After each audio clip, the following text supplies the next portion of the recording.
What's up, T.O.Gs? We are out here on a Monday afternoon taking a ride home from work, and what we're doing today is actually something that probably will end up being a little bit more interesting for me than it is for you, and will benefit me definitely more than it benefits you. Okay, you know, I take that back. Maybe this will benefit you, but really for me, this challenge that I'm going to do today has the potential to help me become a better motovlogger. And I saw this on MotoKari's channel, and you'll see me piggybacking on her videos a lot. So we'll just go by this clock right here. Once that thing clicks on, we'll say 5:15, we will start the 10-minute challenge. Now what the 10-minute challenge is a challenge that goes out to motovloggers to try and speak non-stop for 10 minutes. So yeah, I tend to think I could, this is going to be a fairly easy challenge for me, but the challenge here for me is you can't have more than 20 seconds of silence, and I want to say that's the only rule there is. So we might have to do this challenge more than once to nail down the actual rules and get it right. So like I said, once I hit 17:15, we'll start the challenge, because you know, otherwise I'm just going to sit here and wait till it goes, and I'd rather be riding because it's more interesting.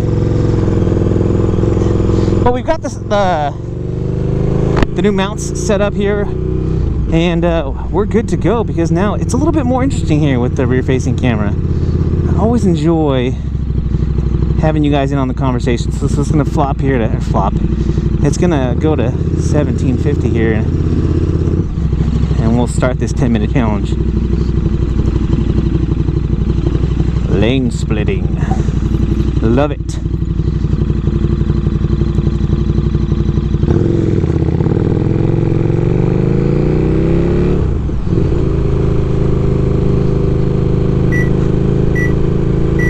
Alright, 17:15. Here we go. The 10-minute challenge.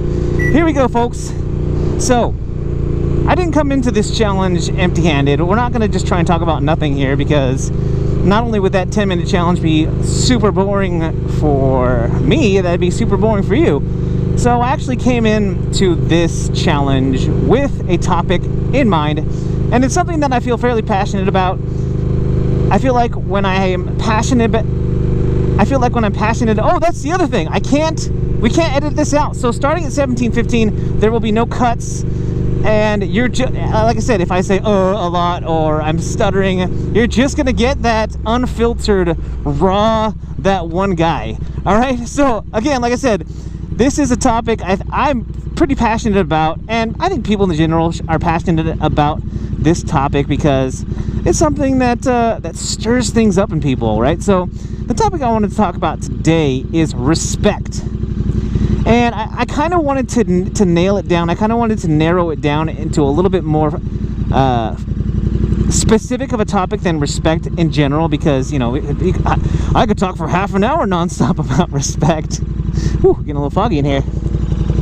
But more specifically, what I wanted to talk about as far as respect goes is respecting not just strangers or people you encounter in everyday life, but respecting people in retail and even more so people in food service. Now, if any of you have had the privilege or the experience of working in retail, there's a few things that you for sure know about, and that's rude customers. And not only are the customers rude, but there's also this philosophy of the customer is always right. Right, so a lot of the times you'll be at a retail store or you'll be at a restaurant, and you'll be watching a employee, a server, a manager just being berated and belittled by a customer. And this is kind of normal, and I think we've gotten to a point in society where we kind of just shrug that off, right? We kind of just be like, oh, whatever, you know, that happens all the time. They just have to deal with it. It's their job. But I feel like being in a position where I worked retail for over a decade, and I've been in customer service most of my adult life has been spent in some sort of customer service capacity, or at least serving others. And I think we're better than that.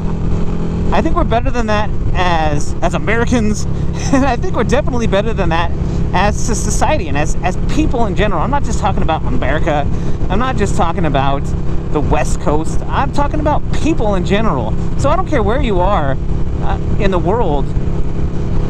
You owe it to yourself, and you owe it to the general public to have some more respect for... Oh my gosh, I'm almost out of gas. We're going to address that here pretty shortly, because I do not want to run out of gas. But unfortunately, that was the last exit for gas until we get to Woodland.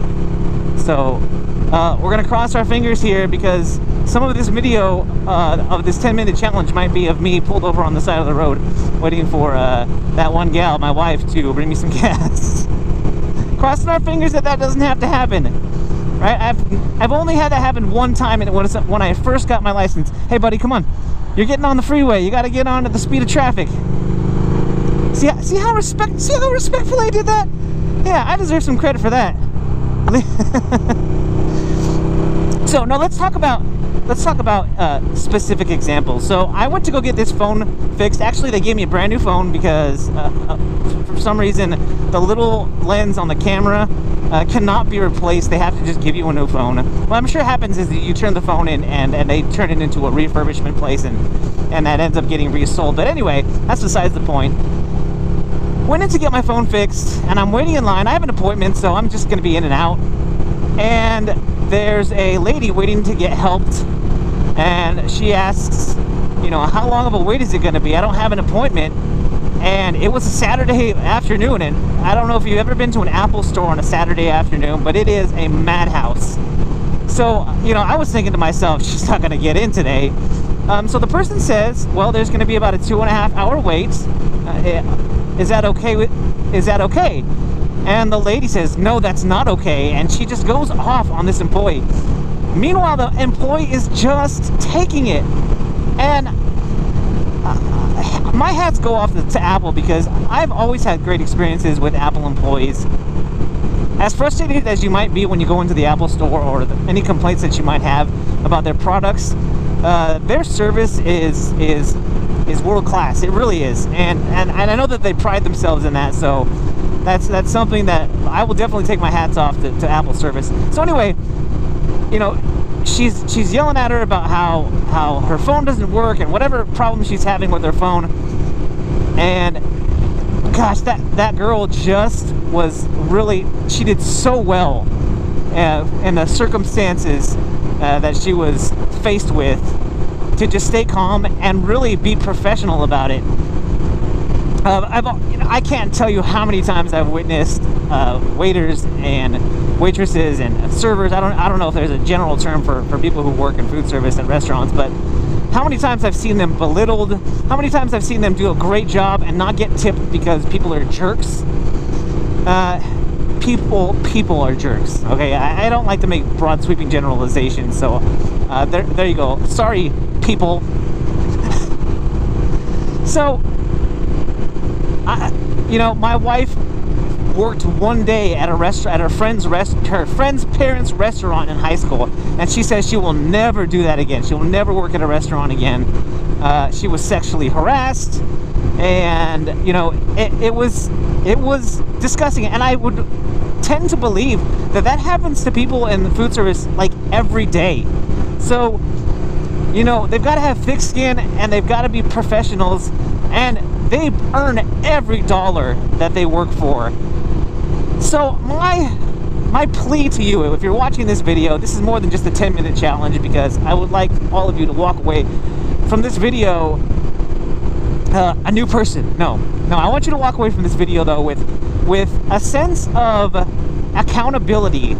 If you're in a store, if you're in a restaurant, if you are being served by somebody else, like I said, I've worked in customer service for most of my adult life. And that includes, you know, working at the university where my customers are actually other employees at the university and students at the university. And, you know, those people are included. All of those people are customers. And I have been lucky. I've only been in a situation where I felt like, wow, you know, I'm being treated like garbage here. And I've done nothing except do my job and do it professionally. So, for all of you who work in retail and all of you who work in food service, you know what? Just huge kudos from the bottom of that one guy's heart, because I have nothing but respect for you and for the job that you do. Another big underappreciated group of people who are in the workforce are teachers. Oh my God, I loved my teachers growing up, and I'll tell you, I was called the teacher's pet every now and then, but I genuinely liked my teachers, save for, you know, a handful of them who I don't think did the best job that they could have done. But man, again, if I'm gonna give kudos to retail and customer service, I gotta give kudos to teachers. They have the most thankless job on the planet. They are the most underappreciated, underpaid people in the workforce. I wanted to be a teacher, and I mean, to an extent, I am a teacher. I teach dance classes at at a local dance studio, and my students are the best. I absolutely love and adore my students, and you know, it's one of those positions, though, as a dance instructor, where I feel like I'm getting paid. I think I'm getting paid fairly. But again, as a dance instructor, I would only be part-time. It's something I could do full-time, and if I did, I still wouldn't get benefits and stuff. So anyway, that's besides the point. My point is, guys, show each other respect. That doesn't just go out to people in customer service and retail that you look at face-to-face. This should even go even further to people that you encounter online. If you're on a chat online with somebody who's trying to help you with a device or with customer service with a return, it doesn't matter. Show them respect. Show each other respect. And by all means, pay it forward. You know, when people see you treating someone else with respect, I think it's contagious. And bada bing, bada boom, 10-minute challenge accomplished. I don't know how bad the stuttering was. We didn't run out of gas, but we did it. And hopefully you guys learned something along the way, because this wasn't just a throwaway topic. This is something, as you can see, I am absolutely passionate about. I don't know how well this camera's even going to be picking me up, because it's starting to get a little bit dark. But guys, I appreciate you. I respect you, and I truly am grateful for the fact that you watch my videos, for the fact that you subscribe to my channel. And if you wouldn't mind going a step further right now, go ahead and leave a thumbs up down there, which is the like button. And if you haven't already, hit that subscribe button. Please. No, it's fine. If you don't, just come back and watch me, and maybe I can convince you in a future video to subscribe. Alright guys, that's all I've got for you today. If you're out there riding, be safe, and if you're not riding, get riding. I'm that one guy, and I am out.